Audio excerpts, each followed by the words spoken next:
Good morning mga Les, yan mag-video tayo. Meron tayo ditong customer. Ayan, expander cross. Bagong bago to, kabibili lang ni Sir.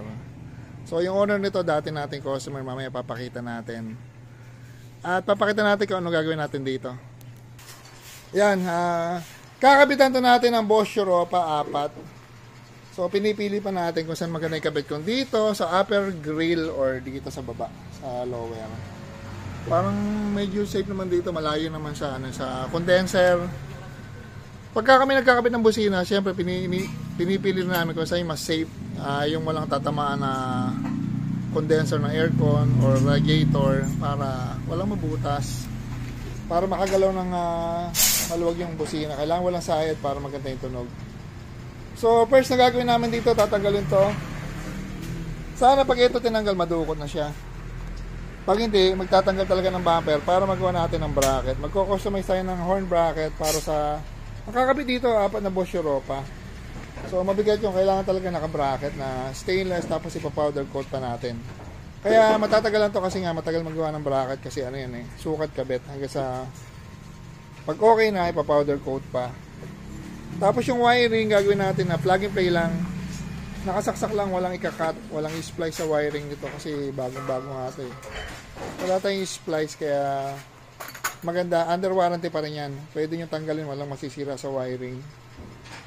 Yun. So babalikan natin. So kakalisin muna ni Pat. Pat, dito muna kayo, subukan natin, baka nang pwede madukot naman. So pagka kami nagkakabit pala ng bracket, hindi kami nagbubutas sa kaha.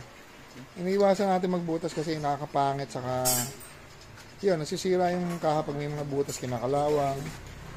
So pipiliin natin kung sa may mga butas, mga existing na butas, doon natin kakabit yung bracket na gagawin natin. Ano, gagamitin natin stainless na flat bar, tapos titig welding pa. Ayun o. Pakita natin yung owner muna, si Sir. Yan, pakita natin yung owner, si Sir pala, Suki na Mito po, Sir, no? AGV tsaka X-Max. Dalawa na, Sir. Nakalimutin talaga ako sa mukha. Sir, kailan po ba yun, Sir? Yung last year lang yung X-Max. Every year na may unit. Ibig sabihin, Sir, every year, Sir, bumibili kang bagong sakyan, Sir, saka motor. Atom. Kaya rin kami ng Atom ko Ganun ba, Sir? Kamusta na, Sir, mga ginawa namin sa iyo, Sir? Hanggang ngayon, okay naman. Wala namang nangyayaring errors sa mga system. Ayun. Taga saan po ba, Sir? Ano pa? Monumento, Caloocan.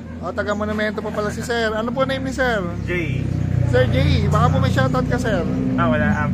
Shoutout kay Mrs. Pahintay, Ayun, ma'am, matagal to, ma'am, kasi gagawin natin ng bracket na maganda sa matibay, Sir, no?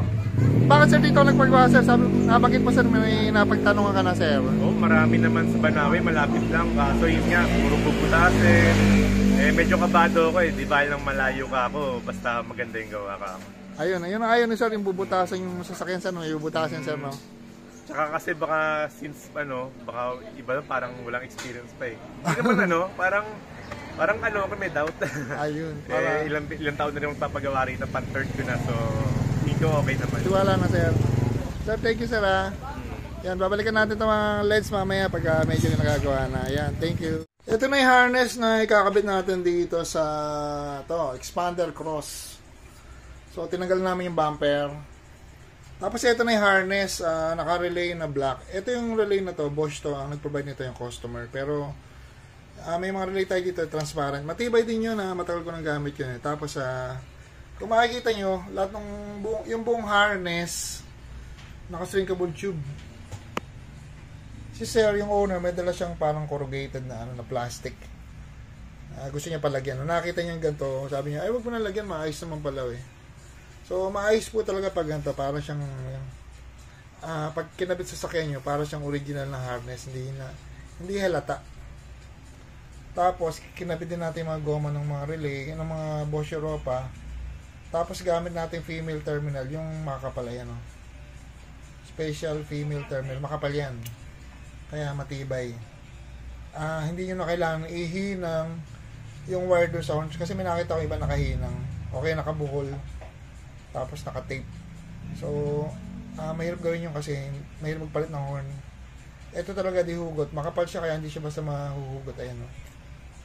So, ayan. Tapos naka male terminal para sa stock horn wiring. Para plug and play lang.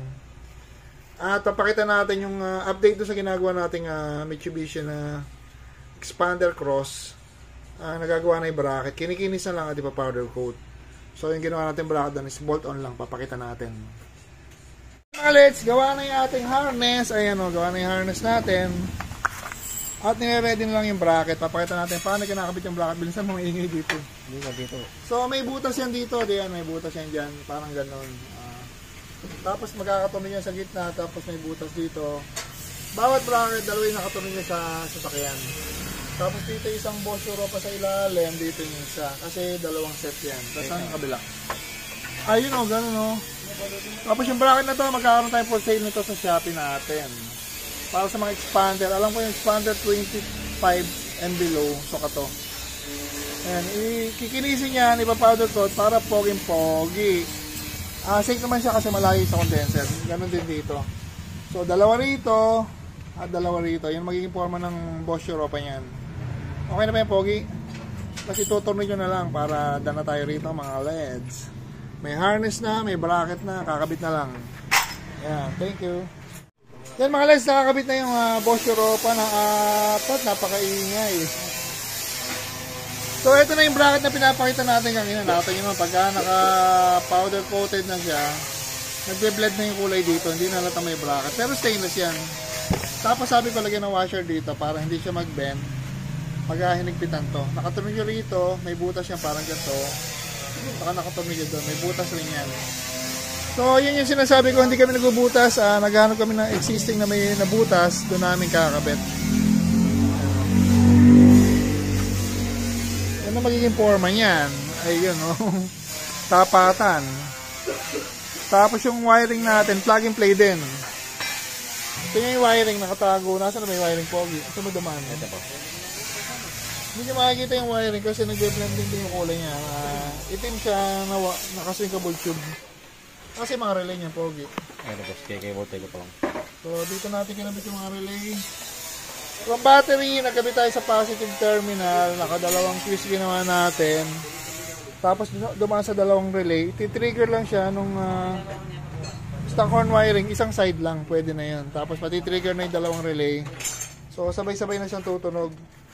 Ang advantage nun, pag may naging problema sa isang set ng horn o isang pirasong horn, tutunog pa rin kasi bukod yung ano niya, bukod yung harness. Dalawang harness bale yan. Kaya dalawang relay. So yan o.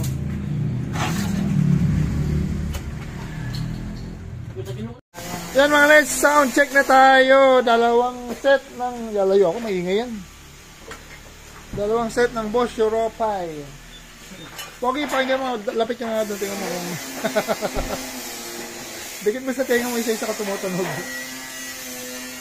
Ayan, bubusinahin na ni Sir.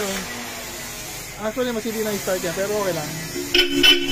Ayan, sapa mo, sapa. Ayan, umi-echo sa aking tenga. Napakasakit. Kuya Eddie. Yan mga LEDs, hindi natin mabusin ng mahaba kasi malakas siguro sa video hindi siya ganun kalakas, pero pag napapakinggan nyo ng personal, malakas talaga yung tunog niya kasi nga apat na Bosch Europa or dalawang set. Yan o. Tapos gagawin na lang dito, kay-cable tayo mga wires, tapos kakapit na yung front grills at tapos na. Huwag yung bracket nito, so pakita natin yung bracket pag mainit ba? Ito yun o. Natin yung makapal yan. 3mm ba to? 4mm na stainless. Ayan o. Ayan o. Ito pattern lang to. Ipo-full weld na lang. Ayan o. Kaya nakagantong bracket. Para no cutting. No splicing. At no drilling na rin. Kaya walang electrical tape yan. Thank you. Yan mga LEDs, dyan na tayo. Mitsubishi Expander 2025 with 2 set of Bosch Europa. Ito yan o. 1, 2, 3, and 4. Yung stainless bracket na powder coated. Customize yan para dito sa Expander. Kaya hindi kami nagbutas. Wala kami drenil dito. Walang butas. Tapos yung wiring, plug and play lang. Puro saksak lang. Nakadalawang relay, nakadalawang fuse. At yun, pakita natin yung owner si Sir na maghapon. Sir, maghapon na rito si Sir. Okay po ba, Sir? Malinis na malinis. Nakaka-smile pa naman si Sir. Sa 4th time. Ayun. Bumili ng sasakyan. Dito ulit. Sige sir, thank you sa pagbili mo ulit sir, bukas sir ha. Bukas ulit. So yan, dala tayo, pabusin ng sir, papitik lang po sir. Ayan o. Kung gusto niyo magpa-install ng kotse, busina o motor, pwede. Ayun, napaka-pogi ng tunog, malakas na. Pwede sa mga pasaway ng mga driver. Yan, dala tayo rito mga leds. Thank you.